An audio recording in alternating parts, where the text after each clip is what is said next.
Hi guys, how's it going? We're back here, back in Shepherd's Bush, back in the west end of London.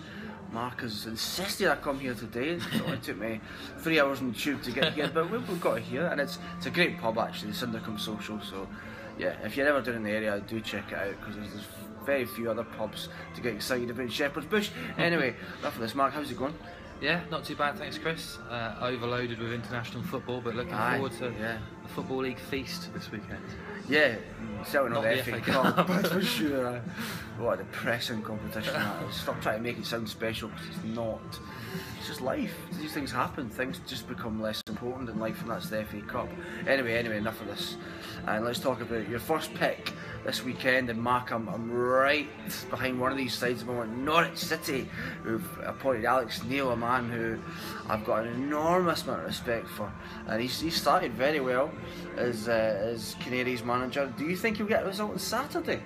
I wouldn't be backing him at 3 to 4. Sure. Too short for me. Short, embarrassed to say that I didn't actually know who he was. A lot of folk saw him linked with the job. A brave appointment, very brave appointment from Norwich. Very brave appointment. But full credit to them, rather than these recycled names that we see linked with every single job going. Anyway, Norwich started the season as I thought the best equipped side from the relegated teams to have a good promotion push this season. In fact, I'd go as far as to say I think Norwich were better equipped for a bash at promotion this season than QPR were last season. Right. Controversial. But a real battle-hardened Championship team, it looked on paper anyway. Really ugly price though, 3 to 4 this weekend. They have won 5 of the last 7 in the league, so they're in decent nick as well, despite the bizarre, I guess, departure of Neil Adams as coach. Came at a very weird time. But anyway, I'm going back to a market which we've spoken about quite a few times before, which is the over 2.5 goals and both teams to score from Bet365. 21 to 20 it is offered this weekend for the game against Brentford. Both of these two teams love goals. 11 of Norwich's last 12 have seen 3 or more goals. 12 also banking in the both teams to score market. So very strong trends from Norwich as well. Playing at Carrow Road as well, very good for goals. 10 of their 13 seen both teams to score 8 of the 13 over 2.5 goals. Brentford been a great team to follow for goals as well. 9 wins from 12 now for Brentford as well, and that's what makes the 3 to 4 in Norwich just disrespectful for Brentford, I think. But over 2.5 goals in 16 of the last 21 games. Both teams are scoring 13 of those 21 games. You put the two teams' league records together, and they've kept just 13 clean sheets in 52. 21 to 20. Over 2.5 goals, and both teams have scored. Yeah, you're right. The Norwich price is incredibly short. Obviously, 3-0 up last week, became 3-2. They almost let it slip. But yeah, I really wish Alex Neil the best. I just worry, to be fair. I just worry it's a big step up for a guy just 33-year-old, but I really hope he does it, that's for sure. Game 2, what we got? A team very much in the news in recent weeks for the wrong reasons, and that of course is Chedgate, Ched Evans, the continuous debate about him. Just keep your head down, mate. Anyway, Gillingham against Oldham on Saturday. I'm not getting involved in that debate, by the way. But anyway, how do you see this game panning out? Similar to the one we just spoken about. I think there's going to be goals here as well. Similar sort of themes here, and the fact that Peter Taylor was sacked at a bit of a weird time. 2 defeats in 9, and he was removed as boss apparently because he was suffering terrible personal abuse, according to Paul Scally, the Gills chairman. Andy Hessenthaler's now the caretaker. Still haven't appointed anyone. Club legend. He is a legend for Gillingham. He always seems to be coaching and playing. With that club, but he's not 1 win, 2 draws, and 3 defeats. Sorry, 1 draw.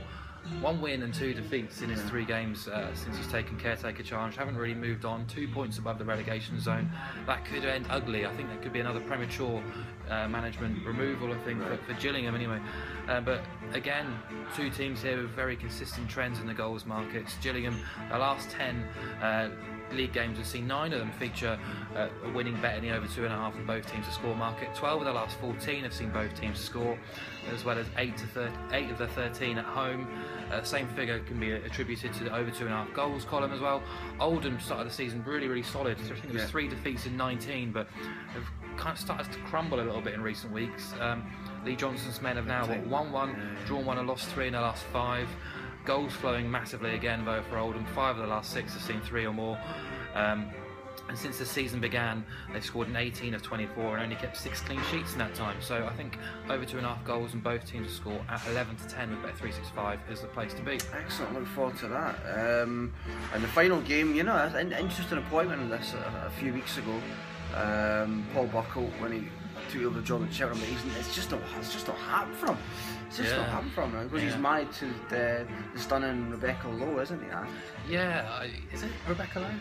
I think you're right. Yeah, because he moved to America and left her behind. Yeah. She's got an career at ESPN. Is she the daughter of Chris Lowe from Pet Shop Boys? Do you know that? Genuine question. I've meant to Google that many times. Please let me know, or tweet Wheeler Betting if Rebecca Lowe is the daughter of Chris Lowe. I'd love to find out. I'm a big Pet Shop Boys fan. But anyway, Paul Buckle, can he get things started here on Saturday? I wouldn't be backing him to, definitely not. You look at, he's had 8 league games since he's taken charge, I think towards the end of November. 1-1, drawn 4, lost 3. They're now just 3 points above the relegation zone, Cheltenham. Tipped, of course, to be relegated at the start of the season on We Love Betting.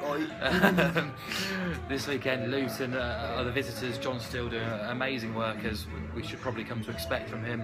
2 points off automatic promotion, just 2 defeats since the 6th of September in the league, which is really impressive. But I'm going to explore a market which I've been raving about recently on Twitter. Under 1.5 goals in both halves.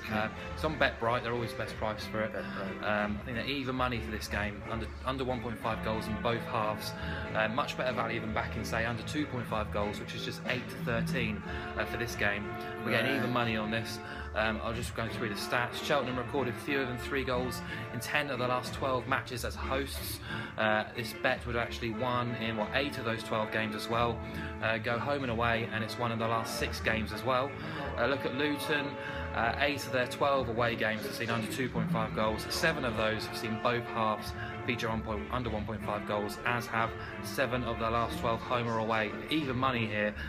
What should be a low-scoring game. Luton will probably edge it, but if it ends in 1-0 or even 2-0, we could even be onto a winner here.